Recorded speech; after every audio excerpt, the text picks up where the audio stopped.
저는 오늘 여러분한테 영어 영문학과가 도대체 뭘 얼마나 대단한 걸 배우는지 알려주기 위해서 나온 콤마의 영어 영문학과 멘토 김성경입니다. 일단 오늘 여러분 영어 영문학과에 저번 주에 들어서 알겠지만 크게 세 가지로 나눠진다고 그랬는데 어떻게 세 가지로 나눠지죠? 아니에요. 다 틀렸어요. 영문학, 영어학, 실용영어 이렇게 나눠지게 되는데요. 그 중에서 오늘은 영어학이랑 영문학에 대해서 배워볼 거예요. 그래서 목차가 음성학, 보이스, POA, 그 다음에 중세 르네상스 영문학 이렇게 넘어가게 됩니다. 먼저 음성학이 포네틱이에요, 여러분.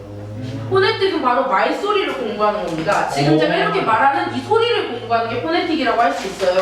그럼 포네틱의 종류는 몇 가지나 될까요? 5가지. 틀렸어요. 3가지.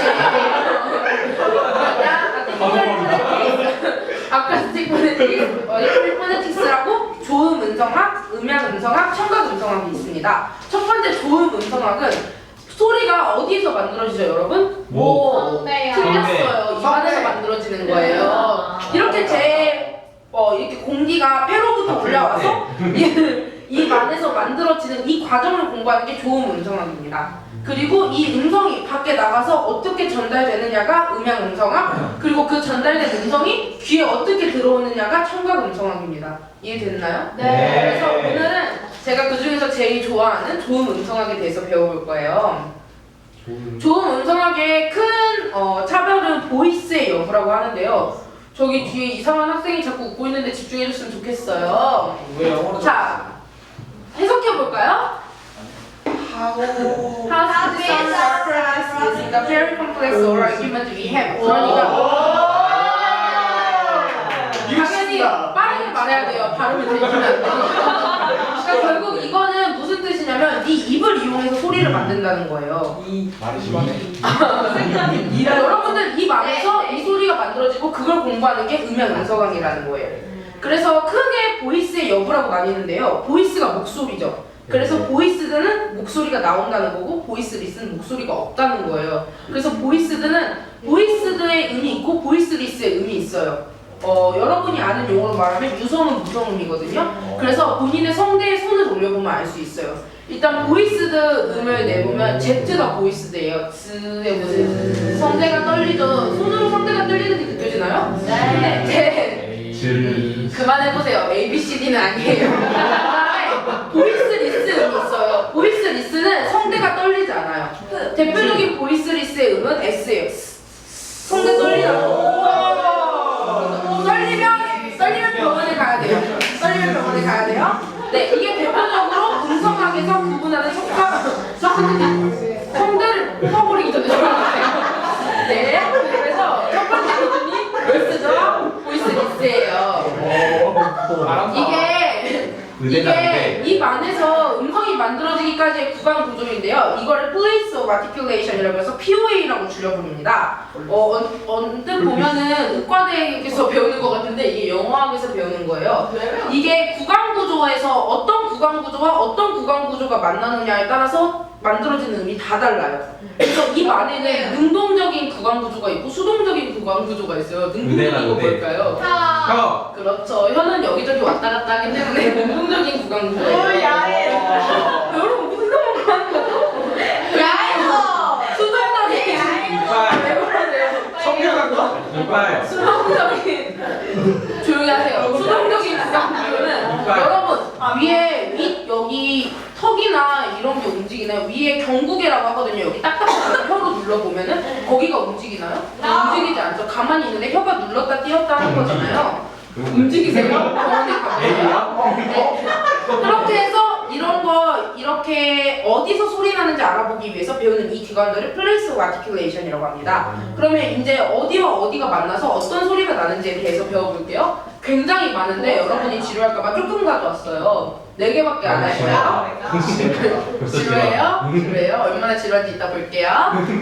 바이레이비얼스는 양 입술 사이에서 형성되는 거예요. 바이가 2개라는 뜻이거든요. 그리고 레이비얼이 립의 이렇게 변형된 형태예요. 그래서 2개의 입술이라는 뜻으로 양 입술 사이에서 형성되는 소리입니다. 같이 해볼게요. 그래서 양 입술 사이에서 첫 음이 시작해져. 그래서 부르는 거예요. 네, 그 다음에는 세종대왕님인데. 레비오덴탈스라는 건데요. 이거는 윗니와 아랫 입술 사이에서 발생되는 거예요. 여러분들이 흔히 헷갈리는 P와 F의 차이가 여기서 나게 됩니다. 양 입술은 팩트라고 하죠. 근데 윗니와 아랫입술이 붙는 F는 팩트라고 합니다. 왜 어디가 바로 차이인지 알아요? 팩, 맷, 세이, 코 이렇게 하는 거예요. 그래서 윗니와 아랫입술이 붙는 거죠. 이해 가나요? 왜 P랑 F랑 차이가 나는지? 네. 그 다음에 덴탈스는 윗니 뒤쪽 공간과 혀 끝에서 나는 거예요. 그러니까 혀 끝으로 윗니 뒤쪽을 건드는 거예요. 이해 갔나요? 선생님 발음. 네, 그래서 네. 더스가 있는데 여기서 TH 발음도 다 차이가 있어요. TH 발음도 흐는 소리가 나는 게 있고 더 소리가 나는 벤 소리가 있어요. 그래서 핀이라고 하는데 더스는 더스라 그래요. 그냥 이해 가나요? 네. 대충 이런 소리가 있고 글로탈스라고 하는데 글로탈스는 안에 구강 구조가 움직이지 않아요. 그냥 소리가 빠져나옵니다. 그래서 have, house, who, whose 이런 게 있어요. have 할 때 구강 구조 움직이죠. he 할 때 안 진짜 움직여요. 보이는데? 그냥 네. 나오세요.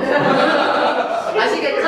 have 할 때 구강 구조 할 때는 소리가 목구멍에서 입까지 바로 빠져나와요. 그런 거를 바로 글로탈스라고 합니다.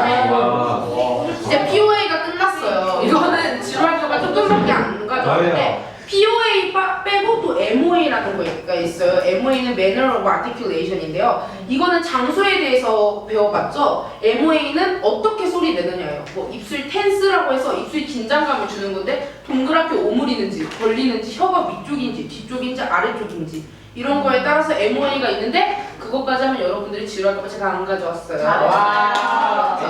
그 다음에는 영문학이 중세 르네상스 영문학에 대해서 배워볼 거예요. 사실 저도 잘 몰라요 이거는. 근데 이거가 여러분들한테 알려주는 이유는 르네상스 시대에 있었던 문학이라는 게 어떤 건지 잠깐 맛보여주기 위해서 가져왔습니다. 제가 요즘 배우고 있는 건데요. 파라다이스 로스트라는 거예요. 파라다이스 뜻이 뭐죠? 낙원, 천국, 로스트는 잃어버린. 그래서 이게 우리나라 책으로 보면 이게 신락원이라고 해요. 그러니까 잃어버린 낙원이라는 거죠. 그 그림 보면 누구랑 누구 있는 것 같아요? 아담과 이브요. 아담, 이브, 천사 이런 것들이 있는 것 같죠. 그러니까 낙원을 잃어버렸다. 그러니까 이건 결국 어떤 거에 대한 이야기냐면은 아담과 이브가 살던 낙원에서 쫓겨난 이야기를 말하는 거예요. 기원이 어떤 건지 알려주겠죠. 야, 사실 부족해요. 확인 눌러. 배럴이 로스예요. 베러리 로스예요. 사실 이거는 엄청 길어요. 제가 이걸 한 학기 동안 배웠어요. 그래서 여러분들한테 줄여 말해주기에 여러분들이 약간 이해가 안 가는 부분이 있을 수 있어요. 하지만 제가 재밌게 얘기해 줄 테니까 들어주셨으면 좋겠어요. 이 사람이 누굴까요? 악마. 리프트. 악마. 이 사람은 천사에는 여러분들이 혹시 천사의 계급이 있는 거 알고 미카엘. 네, 천사에는 다 계급이 있어요. 그리고 이분은 그 천사 중에서 제일 대빵이었던 루시퍼라는 천사예요. 네, 루시퍼는 객체 천사였어요. 네, 하나님 다음으로 제일 높은 천사였어요. 근데 어느 날 하나님이, 저 종교인 아니에요? 어느 날 하나님이 예수님을 데려왔어요. 루시퍼가 어떻게 생각했을까요? 내가 지금까지 1등이었는데 하나님이라는 사람이 갑자기 듣도 보도 못하는 놈을 데려와서 내 아들이다, 섬겨라 이러는 거죠. 굉장히 기분이 나쁘겠죠, 루시퍼 입장에서는. 그래서 루시퍼가 하나님한테 시비를 겁니다. 전쟁을 걸어요. 그래서 루시퍼가 이렇게 사탄으로 변하는 거예요. 루시퍼가 천사였는데 귀여워요? 독특한 친구예요. 이렇게 사실 영어 발음으로는 사탄이라고 안 해요. 세이탄이라고 하는데 이런 세이탄이라는 악마로 변모하게 되면서 하나님과 이렇게 대결 구도를 펼치게 됩니다. 네, 이렇게 대결 구도를 펼치게 되고 루시퍼는 천국의 제1천사에서 지옥의 제1하급 지옥 왕으로 떨어지게 되는데요. 루시퍼가 하나님한테 어떻게 복수할지 항상 생각하게 돼요. 그래서 어떻게 복수할지 생각하게 된 방법이 바로 이 낙원에서 아담과 이브를 추방시키는 거예요. 왜냐면 루시퍼는 이제 안 거죠. 세이탄은 내가 힘으로는 하나님을 이길 수가 없구나. 그래서 하나님이 만든 최고의 피조물을 타락시킨다면 내가 이기는 게 되지 않을까? 라는 생각으로 이들에게 접근을 하게 됩니다. 여러분, 이분은 어떻게 만들었죠? 네, 아담의 갈비뼈를 빼서 만들었죠. 여기에서도 탄생 비화가 있어요. 처음에 아담과 이브가 태어났을 때는 아담밖에 없었죠. 아담에게 하나님이 권능을 주셨어요. 모든 사물에 이름을 붙일 수 있게 해줬어요. 아담이 지나가다 이거 뭐 책상 이러면 이건 책상이에요. 이거 뭐 핸드폰 이러면 이건 핸드폰이고 이런 식의 권능을 주셨고 그런 권능을 주셨기 때문에 행복하게 살 수 있을 거라고 생각했는데 역시 남자는 어쩔 수가 없어요. 여자가 필요한 거예요. 그래서 아담이 하나님한테 부탁을 하게 됩니다. 외로워서 죽을 것 같다. 무언가를 만들어줬으면 좋겠다. 하지만 여성으로. 그래서 아담도 여친인데. 대학에 오면 생길 수도 있어요. 그럴 수도 있어요.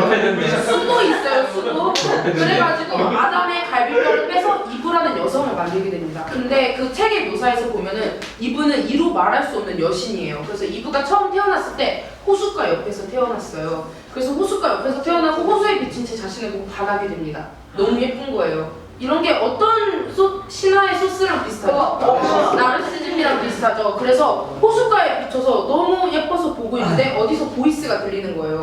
그거는 에코 아니에요. 에코가 나오지 않아요. 보이스가 들리는 거예요. 이거를 보고 있으면 안 된다. 이걸 보고 있다고 해서 해결되는 건 없다. 이런 식으로 보이스가 들려서 돌아다니게 되는데 이 선악과가 있는 엄청 큰 나무 밑에 아담이 서 있습니다. 근데 그때 이브가 처음에 어떤 생각을 했을까요? 못생겼다. 못생겼다. 맞았어요. 예. 잘생겼다고 생각을 했을 줄 알았는데 이브가 아담을 보고 딱 처음 나온 반응은 이거예요. 아, 나보다 못생겼네. 아까 호숫가에서 보던 애보다 못생겼는데 도망가야지 라고 하고 이렇게 뒷걸음질을 치어서 발걸음을 돌립니다. 그때 아담이 불러요. 역시 남자는 어쩔 수가 없어요. 한번 와봐라. 나 보기보다 괜찮다. 정확해요. 그렇게 꼬시면서 이렇게 꼬시게 되는데 아담의 시선에는 이게 어떻게 묘사되었냐면 이래서 아담의 시선에는 어떤 여성이 나를 보더니 나의 위대함과 나의 지게에 몰라 뒷걸음질을 쳤다. 그리고 나의 위풍당당함에 눌려서 도망가려고 했다. 그래서 불렀더니 좋다고 따라왔다. 이렇게 묘사가 되어 있어요. 이런 것들을 배우는 게 바로 중세 르네상스의 문학이에요. 그리고 나서 이브가 선악과를 먹게 되는 과정이 있습니다. 사이탄으로 변했잖아요. 이 낙원에 들어가야 되는데 낙원에 못 들어가게 하는 거예요. 아까처럼 그렇게 빨간 머리를 하고 있는데 누가 들여보내줘요. 그래서 세이탄이 변신을 하게 돼요. 처음에는 되게 큰 늑대, 개, 뱀 막 이렇게 낮아져요. 자존감이 낮아지는 걸 표현하는 거죠. 나중에 여기로 들어갈 때는 뱀으로 변하게 돼요. 뱀인데 다리가 다 있어요. 그때 이렇게 기어다니는 거예요. 다리로 이렇게 기어다니다가 또 걸려서 두꺼비로 변해요. 점점 하급 생물로 내려가는 거예요. 그래서 잠자고 있는 이브의 옆에서 이렇게 플래터링을 해주는 거예요. 아부를 한다고 해야 되나요? 막 아름다운 이브야, 너무 예쁜 이브야, 나와 함께 이 길을 걸어보지 않겠니? 이런 식으로 플래터링을 해줍니다. 그래서 이브를 꼬셔요. 이브의 꿈속에서. 그래서 이브의 꿈속에서 이브를 선악과까지 데리고 가요. 선악과까지 데리고 가서 막 이거를 먹으면 얼마나 좋아질 수 있고 이거를 왜 못 먹게 했을까? 아름다운 네가 여신이 되는 걸 막게 하지 않았을까? 이런 말을 하게 돼요. 여자들은 이런 거에 홀라당 잘 넘어가죠. 그래서 그렇게 했던 그 아름다운 천사가 선악과를 한 입 먹고 너도 먹어봐 하면서 주게 돼요. 그래서 이브가 먹어요. 그러면서 꿈에서 깨요. 왜냐면 옆에서 속삭이던 세이탄을 다른 천사가 잡아가서 꿈이 깨버린 거예요. 그래서 이브가 처음에는 꿈에서 선악과를 먹었어요. 그래서 꿈에서 선악과를 먹고 아 이걸 말해야 되나 말아야 되나 하면서 꿈이니까 괜찮을 거야 하고 말을 하지 않게 됩니다. 그 다음에 며칠 흐르고 이브가 또 집에 가만히 있지 못해요. 막 돌아다녀요. 정원에. 그래서 그 모습을 묘사한 말이 그 꽃이 나인지 모르겠다는 말은 여기서 나온 거예요. 꽃밭에 있는 이브는 꽃보다 훨씬 아름답고 그 중에 우뚝 서 있는 그녀는 여신 같았다. 이런 비유를 하게 되면서 뱀이 또 찾아가게 됩니다. 그리고 또 엄청난 논리로 설득을 해요. 네가 여신을 되는 거를 막기 위해서다. 이런 식으로 설득을 한 다음에 선악과를 먹여요. 뱀이 먹고 나서 다리가 없어졌고 막 말해요. 막 난 지혜가 생겼어. 난 똑똑해졌어. 난 신이 될 거야. 그래서 이브도 홀라당 먹게 돼요. 그래서 이브가 선악과를 먹고 타락하게 됩니다. 그런 다음에 이제 여기서 제일 재밌는 건 이브의 생각인데 이브가 두 가지 생각을 하게 돼요. 첫 번째 생각은 이걸 아담한테 말아야겠다. 왜냐하면은 아담의 갈비뼈에서 생겼죠. 그리고 이 사상 자체가 남존 여비 사상을 담고 있기 때문에 아담의 갈비뼈에서 태어났기 때문에 내가 이거를 먹으면 아담보다 좀 뛰어나지 않을까? 이걸 나만 보고 나만 뛰어나야지 하는 생각으로 말을 하지 않게 돼요. 두 번째는 질투. 여기서 남자들 더 웃기죠.